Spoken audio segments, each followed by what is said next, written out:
Estamos de vuelta en otra edición de este Juventud Perdida. Que bueno, sí, que claro que con hambre no se puede pensar y que algunos piensan que por y para esta Juventud Perdida tampoco vamos a poder opinar. Dentro de todo esto, hoy esta columna casualmente, un pequeño dato, yo la tenía armada antes de todo lo que había pasado por las PASO, era un plan B por si lo de Nico en la columna anterior no llegaba a darse, entonces es muy loco, porque yo ya la tenía armada y después pasó todo este resultado y me quedó ahora como anillo al dedo después de lo sucedido como las PASO. Así que es una columna que viene media armada, era una columna para poder contar de dónde viene este candidato de la Libertad Avanza y de dónde nace. Primero, allá vamos a irnos bastante atrás, al 1853, donde en el Imperio Británico eran unos primeros portavoces de querer empezar a poner en agenda política y económica ciertas ideas, web llamada la Fundación Atlas. En su momento, mientras fueron avanzando, mientras fueron cambiando, apoyaban a ese momento a Benito Mussolini en Italia, que bueno, acabada la Segunda Guerra Mundial, ellos empezaron a abrazar todo tipo de ideales liberales capitalistas y trabajando en contra de todo lo que era el socialismo soviético en ese día. Hoy en día, esa Fundación Atlas, también llamada por otra parte Fundación Libertad, está en 98 países. Recibe financiación, por ejemplo, acá en Argentina, de Hockey Club en Argentina, o en otros países como Pfizer, los que hacen la querida vacuna, Shell, Philip Morris, Procter & Gamble. Hoy en día, esto es una gran red, la llamada Red Atlas Network, con una sede en Estados Unidos, que recibe fondos también del Departamento de Estado. También de la Fundación Nacional para la Democracia, y en su momento apoyó al movimiento de Brasil Libre de Bolsonaro. También ha apoyado a Mauricio Macri, a Piñera y ahora al candidato por la Fundación Libertad. Esta Fundación Libertad tiene muchas empresas asociadas acá en Argentina. También la Fundación Atlas, vamos a hablar de las dos. Son distintas, pero vamos a hablar de las dos juntas. La mayoría de entidades financieras, bancos o empresas del agro, entre sus socios, en esta página podemos encontrar que hay ciertos agradecimientos a algunas, entre ellas, por ejemplo, Paladini y Vicentini, pero hay una que tiene una categoría platino, o sea, que es como la que más se le agradece, que es la llamada Atlas Network. Hoy en día eso fue borrado de la circulación de los medios porque dejaba interpelar algunas cositas que ahora vamos a ir encontrando los detalles. La Fundación Atlas también tiene hoy en su página ciertos agradecimientos a una fundación llamada Atlas Economic Research Foundation, que es la actual fundación, de alguna manera, Atlas Network, de la que hablábamos recién. Y cuando entras al sitio de Atlas Network te das cuenta que es una fundación de Estados Unidos con una llegada global, y entre sus filiales locales tiene una acá en Argentina, donde pone financiación para la Fundación Libertad y la Fundación Atlas, entre otras.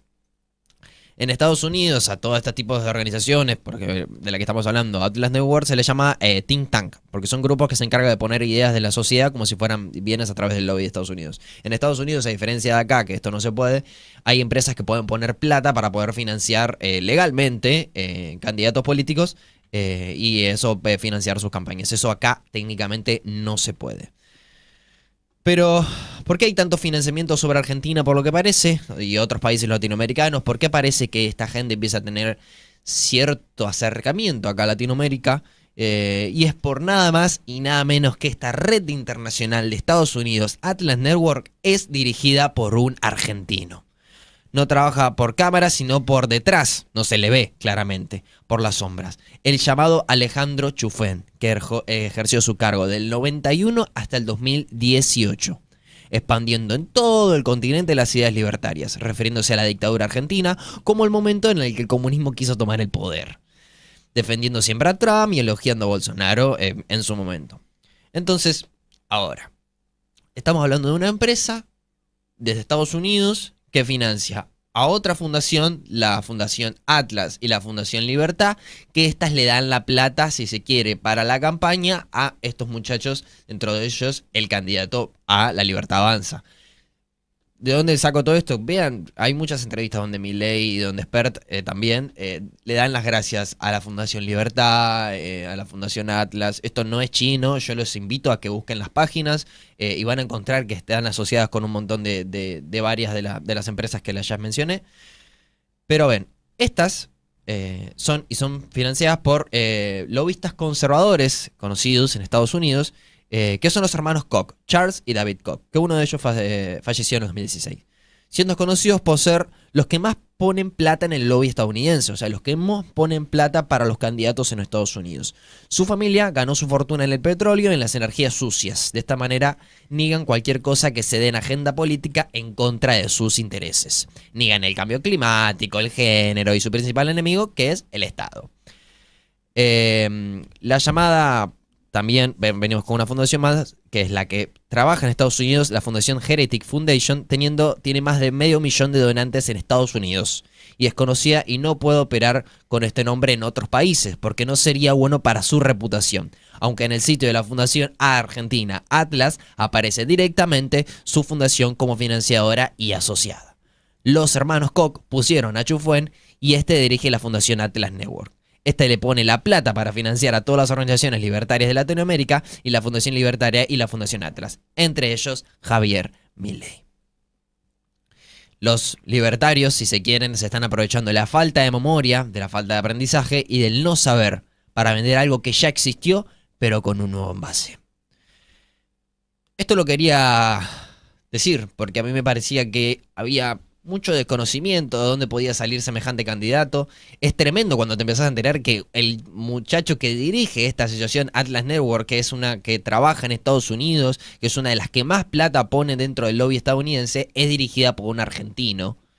Y que después te terminás enterando que hay plata acá puesta en Argentina. Porque encima ellos, los que siguen con Milei, los seguidores de Milei acá en Argentina, dicen que Milei no puso plata en campaña, que algunos gastaron, no sé, creo que uno de los memes fue que Manuela Castañera puso como 13 millones de pesos y que de pronto Milei no ponía nada, que él no había hecho nada, que la campaña le hizo, no sé, todo orgánicamente, una farsa total. Y que nos encontramos con que en realidad está siendo financiada por corporaciones estadounidenses. Todo esto que yo les estoy diciendo ahora está en internet. Les invito a que lo busquen, a que googleen Fundación Atlas y Fundación Libertad. Se van a encontrar con que la Atlas Network es una fundación que está funcionando hoy en día actualmente en Estados Unidos y que los llamados hermanos Koch, que son las que de alguna manera lo financian con su fundación Heritage, son las grandes fundadoras de todo esto, por lo que está pasando tanto Argentina como Latinoamérica. Entonces, no es para menos que encontremos videos de Bolsonaro, no es para menos que Milei haya dicho que Mauricio Macri puede llegar a estar en su organización, porque estos mismos son los que también avalaban el funcionamiento de Mauricio Macri, y me parece importante entender.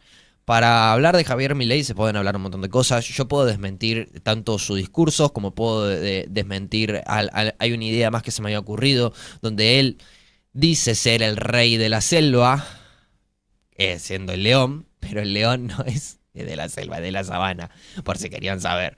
Entonces ahí hay como una contradicción, ¿no? De qué significa el rey de la selva dentro de su significado y su significante, borrándose este mismo para poder entender que el rey de la selva es alguien que domina dentro de esta idea de Darwin, de selección natural, de quién es el más fuerte dentro del más capaz, no el más fuerte, dentro de todos estos.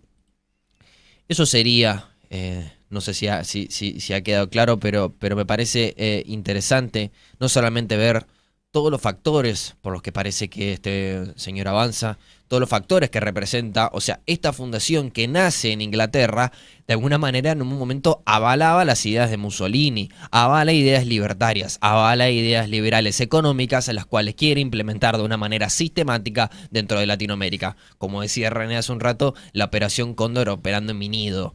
No es para menos y no es para más. Esto no nació ayer, esto está hace rato. Nos están tocando la puerta, nos están molestando y están ahí, están acá. Y ahora sacaron un 32% y de pronto nos tenemos que dar cuenta que nos tenemos que despertar.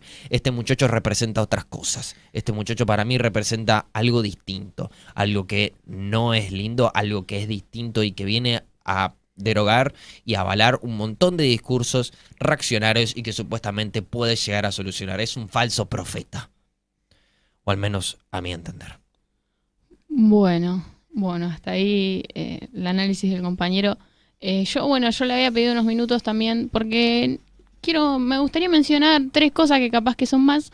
Principalmente, bueno, repudiar este cierre de campaña tan violento que fue el asesinato del compañero Facundo Molares, militante asesinado a manos de la policía. Por la Movimiento Revolucionario Trabajador, el MRT. Ahí va.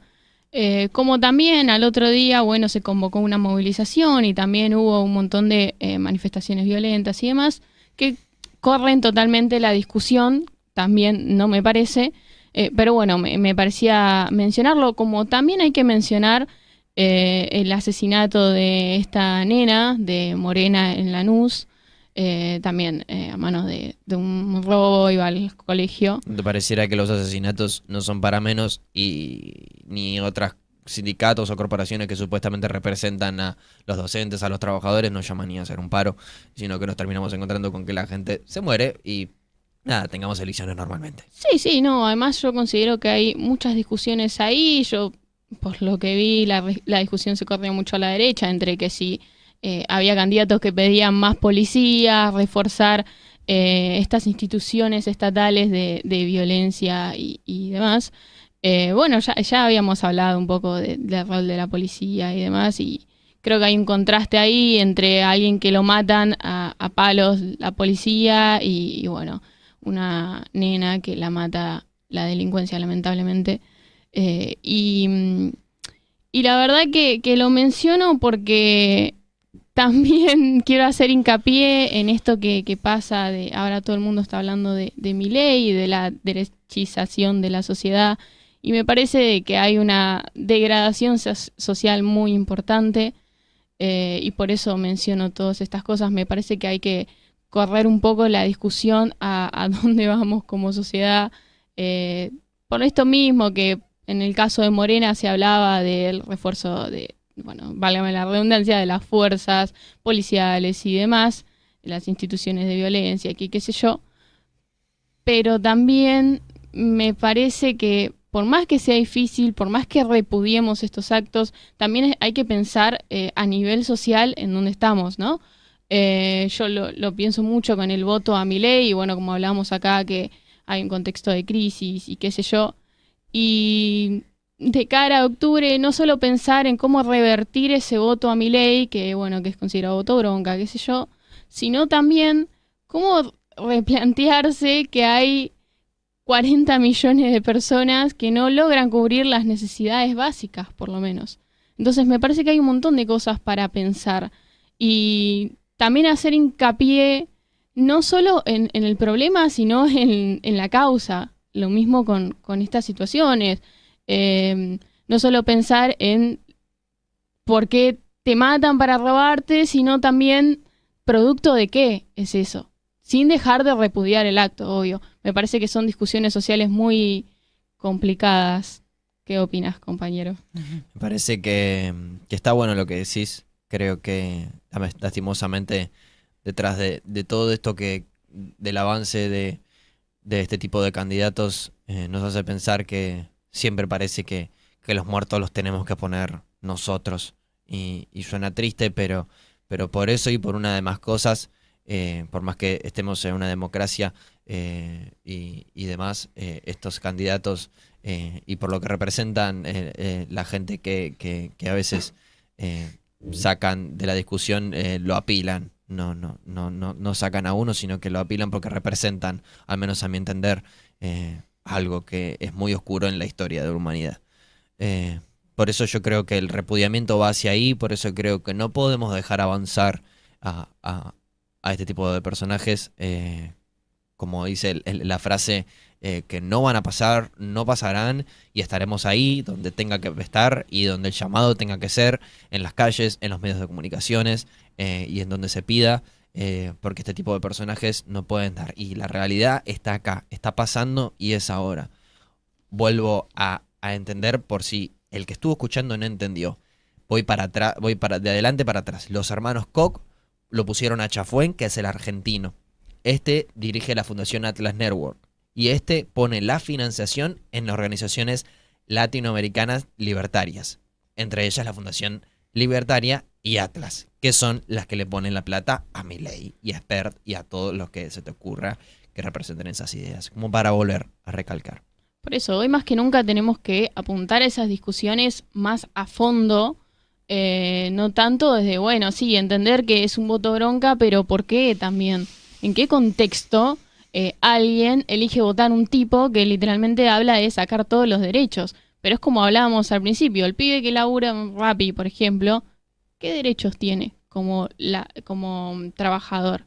¿Entendés? Entonces estamos en un contexto totalmente extremo donde lleva a un porcentaje grande a elegir la ultraderecha, el fascismo, y quizás no ver un trasfondo, pero, como decía el compañero al principio, con hambre no se puede pensar. Y además, por allá para cerrar, entender que la gente que vota a Javier Milei no es fascista. Aclaremos eso. Es gente que va a votar en bronca y en contra de lo que viene pasando en nuestro país hace 8 años. Desde que llegó el candidato por Juntos por el Cambio al gobierno hasta el día de hoy, lo único que hizo el trabajador, yo veo, es seguir perdiendo en la discusión. Hace 8 años que le siguen sacando cosas, hace 8 años que le siguen sacando más de lo que le dan. Y entonces no es para menos que este voto sea, como se dice, un voto bronca y un voto castigo, un voto en contra de todo lo que está pasando. Y por eso yo recién mencionaba lo de hace un rato, es un voto en contra, si se quiere, también del porteñismo, de decir basta de decir que siempre son los mismos, basta de siempre estar discutiendo entre los dos. Y es triste, porque de alguna manera capaz hubo uno de esos dos que capaz representaba al movimiento popular y es lo que quiere hacer, pero dentro de todos esos no para de encontrar errores y errores dentro del gobierno y que capaz pareciera que todo se desacredita y se degenera y se desagrada un poco más. Así que este es el mensaje para hoy. Hay que tener cuidado y saber quiénes son los que avanzan y los que vienen. Sí, bueno, también para cerrar y repensar esto de cómo se dialoga con las personas, porque como decía Elena anteriormente, seguramente en nuestro círculo social tenemos varias personas que votaron a Milei, pero yo no creo que todas esas personas piensen en privatizar la educación y todas las cosas que propone este candidato. Hay que darle discusión. Entonces, hay que discutir y también empatizar con la situación en la que estamos viviendo a nivel social. Y bueno, en Latinoamérica también. Estamos viendo elecciones en Ecuador donde hay un candidato asesinado. Entonces hay un montón de cosas para replantearnos. Y bueno, para seguir resistiendo, yo siempre voy a elegir ese lado. Los invito también. Seguiremos eligiendo ese lado. Seguiremos eligiendo. Y bueno, este va a ser nuestro mensaje para esta juventud perdida que tiene que seguir resistiendo y abriendo la cabeza a lo que realmente ocultan detrás este tipo de personajes tan peligrosos, si se quiere. Así que bueno, esto fue Juventud Perdida.